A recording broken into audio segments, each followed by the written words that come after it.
les prélèvements biopsiques qui seront réalisés dans le service de cardiologie et dans les autres services de chirurgie en particulier seront acheminés dans le département de pathologie. Et ce sont les médecins anatomopathologistes qui prendront en charge ces prélèvements.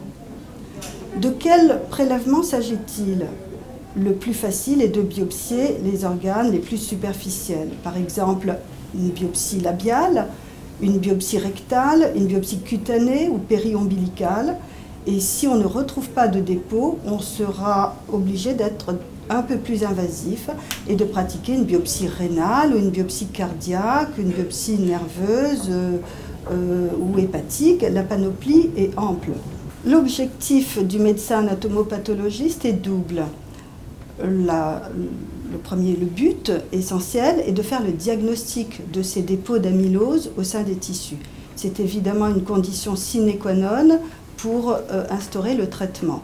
Tous ces prélèvements vont subir une série de manipulations complexes et longues qui vont amener au final à un diagnostic de certitude.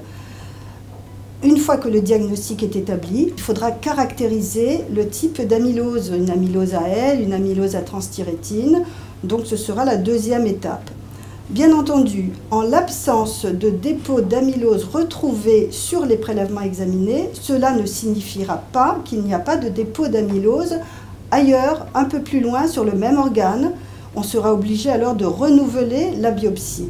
Et si la biopsie est négative, on sera parfois obligé de faire une biopsie sur un autre organe, tel que le rein ou le foie ou le cœur. Au final, le diagnostic anatomopathologique est déterminant pour orienter la thérapeutique.